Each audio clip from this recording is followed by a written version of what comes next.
Yeah, call the roll. Senator Albritton, Senator Barfoot, Senator Beasley, Senator Butler, Senator Coleman, Senator Hovey, Senator Kitchens, Senator Livingston, Senator Price, Senator Sessions, Senator Stewart, Senator Weaver, Senator Williams, Senator Allen. Yeah, here. Thank you. Good morning, everyone. We have some special guests in the audience. I think they're here, the leadership group of employees from the Central Alabama Electric Co-op. Are they here? Good to see you. Thanks for being here. Good. All right. Call the bill. SB 330 by Senator Orr. Senator, good morning. Thank you, Mr. Chairman, and thank you, members, for being here early. So I'm going to start off, and I know we're on under the gun for 15 minutes, and I'll be brief. But I want to start off with a story I use sometimes in talks that I give people, and maybe it'll tell you where we are and where I am on this issue. The story goes like this: in the Civil War, President Lincoln was walking the streets of Washington, D.C. with an aide, back for the days of the Secret Service, or they just came online then. But they were walking in the streets. It was a Sunday night, and they heard a church service going on. They decided to get into the church service. So they walk in, they sit in the back of the church and listen to the sermon. And then as the service is winding up, President Lincoln says, let's go. And so they walk back out into the street. So the aide, when they get outside and walking towards, I guess, the White House, the aide says, well, President Lincoln, what'd you think of the sermon? And President Lincoln says, well, I cared not for it. And he said, well, why not? You know, the delivery was good. The points were well made, good elocution, et cetera, et cetera. And President Lincoln said, he challenged me not. He asked nothing of me. And that's the reason I come before this committee, is to challenge you as the Transportation and Energy Committee, because going forward, and you see I have no notes here for a grand speech, but going forward in this state, I see our role in the legislature, of course, is to make policy. And how can we make policy that will impact positively the production of electricity or power across the state? Now, obviously, we got some very vested interest, been doing this for 100 years plus, and know a lot more about it than I do, and perhaps you all do. But how do we put ourselves as a state in a position in the coming decades, it's not going to happen a year or two, but in the coming decades, in a position to be a powerhouse, if you will, for electrical generation? And you look at all that's going on coming out of Washington regarding renewables, and that's part of this bill. But how can we have low-cost power to provide for our industries and residences and citizens in the years ahead? What can we do as a legislature? Because you see what happened in Texas, up in TVA land, where I come from. We had blackouts and brownouts a couple years ago, and going forward, the need and usage of electricity is going to increase and increase and increase. So what can we do today as policymakers to start setting the stage and making this in our consciences? How do we set the stage in Alabama to get ahead of the curve? And what can we do? Now, we don't have a lot of money. We're limited on, as a state, et cetera. But when I was approached about this bill, it made, superficially on the face of it, something that would certainly be interested. Now, I, like you all, got a lot of calls yesterday, even on a holiday, imagine that. But a lot of calls from individuals who know a lot more about the power business than I do. However, my challenge to them was, we cannot sit back and just let circumstances dictate this to us. we as a legislature need to take charge. So that being said, Mr. Chairman, I think a public hearing's been called on this bill, and I would challenge the people sitting behind me to not sit here and try to deconstruct this bill, because I think it's the chair's prerogative that we're not going to vote this bill today. And I filed it late in the session. I understand where we are. But as one of the people I talked to yesterday who said, did you just file this to see who all the boogly ooglies were out there about this? And I said, well, if that's the way it's going to be defined, perhaps.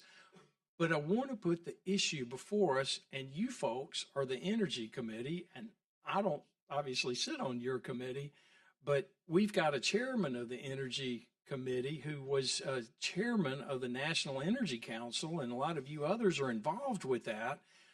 And we hear what other states are doing. My question is, why not Alabama? I've got research in here. I'm a nerd. I get it. If I'm here and the Lord puts me here, I'm going to do what I can to push items forward. This is a study from Michigan Public Service Commission on nuclear energy and the micro reactors. Looks quite voluminous. I got into it, but put me to sleep. I'm going to sit down, Mr. Chairman. I thank you for the indulgence. Of course, I support the bill and our ability, but there are some perhaps needed changes to it, and I do understand your prerogative and the members of the committee with having a lot of questions.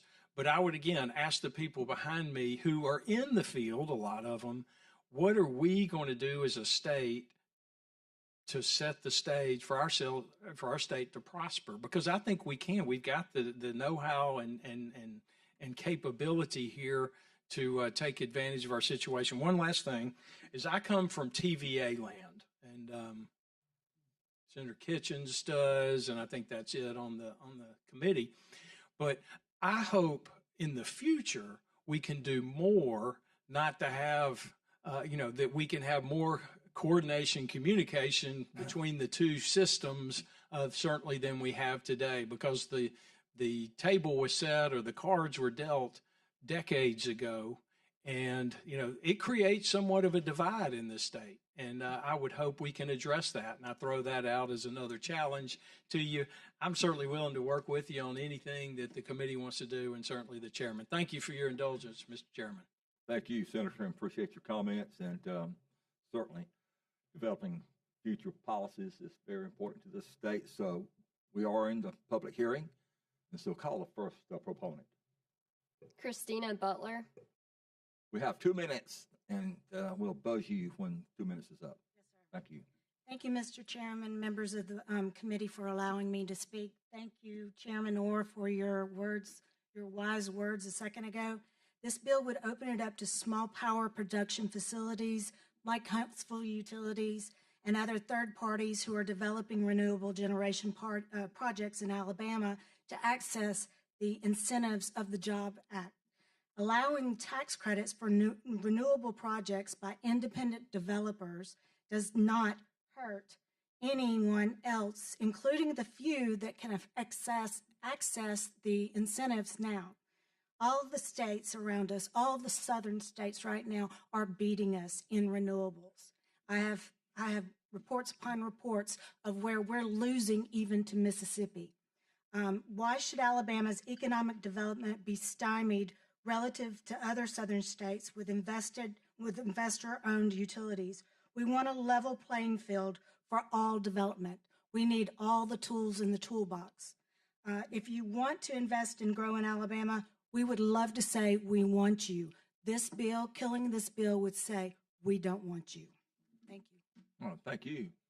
Call the next opponent, the first opponent. Blake Hartwick. Good morning, Mr. Morning. Chairman, committee members. I'm Blake Hardwick. I represent the Energy Institute of Alabama. Our members include the Alabama Municipal Electric Authority, the Electric Cities of Alabama, the Rural Electric Co-ops, Alabama Power, Power South, TVA, and I'm missing one. Which one is it? Power South, sorry. I want to commend the legislature. I'll make a comment on what the sponsor said. Y'all are forward thinking. Y'all passed something in 2023 with the Alabama Jobs Act, which would allow renewable energy facilities by Alabama utilities to actually be able to participate. Because this was passed in 2023, this has allowed our utilities to now think forward and build into their plan areas where they can build renewable energy facilities. With this bill, if this were to pass the legislature, it would first set up where out-of-state utilities could own renewable energy facilities. And so our taxpayer dollars to incentivize something like that could have the potential to go outside of Alabama. The previous speaker talked about Huntsville Utilities in particular, and Huntsville Utilities being part of Electric Cities has come out against the bill. They do not support this bill.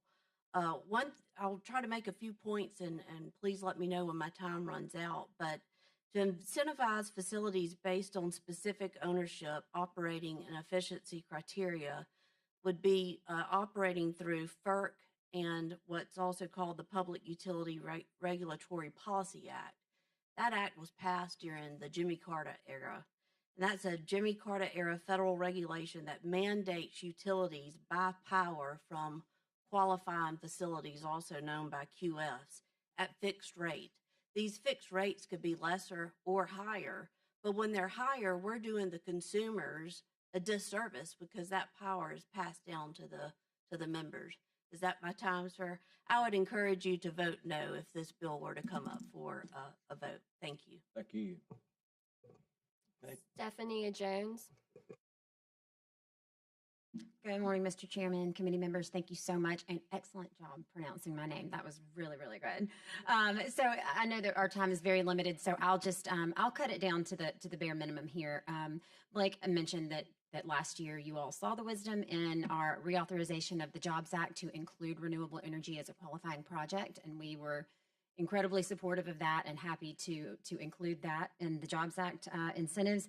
And what I would say to expanding that at this point is I think we should take a little more time. I don't think that it's out of the question, certainly, but I think that we let that develop for a little while, especially as our cap is increasing, because as we increase the number of types of projects that can qualify for the Jobs Act, it just puts more of a strain on our cap, which is already quite strained as it is, which is a great problem to have. But our cap will be growing incrementally over the next few years. So I think that if we just wait a little bit longer, and we're in an excellent position to address Chairman Orr's main concern here, we are launching a state strategic plan right now, economic development plan right now. We're starting next week with our quantitative study. And the main goal of that is going to be to look at our target sectors like renewable energy and figure out what are the most profitable and investment worthy portions of those sectors. And I think this is absolutely something that will come up in that. Thank you so much for your time. Thank you. Oh, the next one. Caroline Franklin.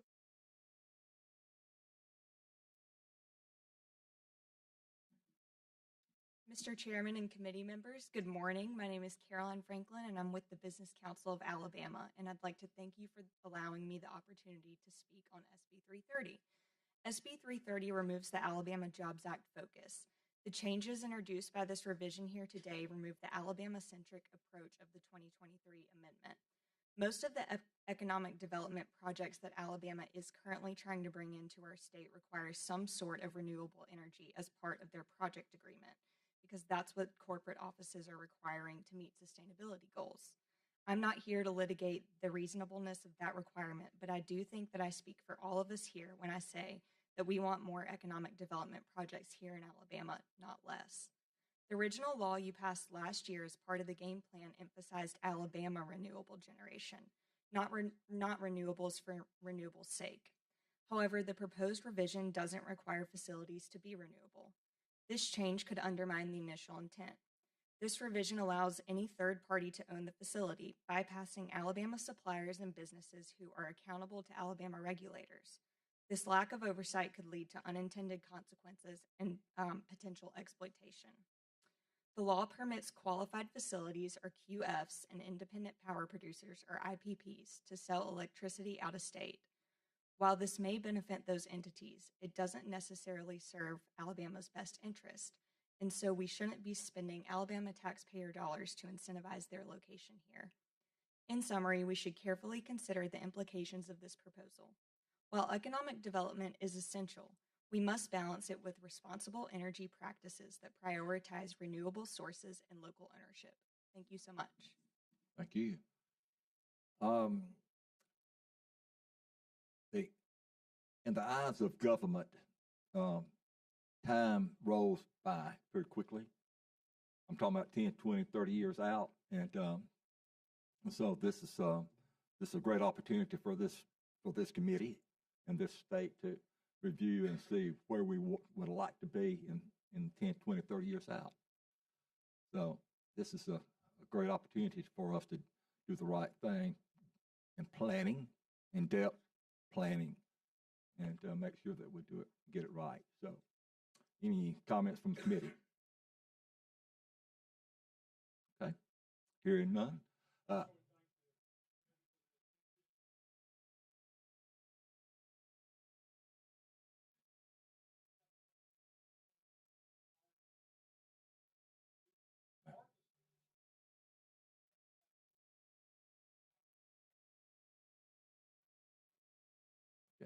Great. All right, hearing any other discussion, we're adjourned.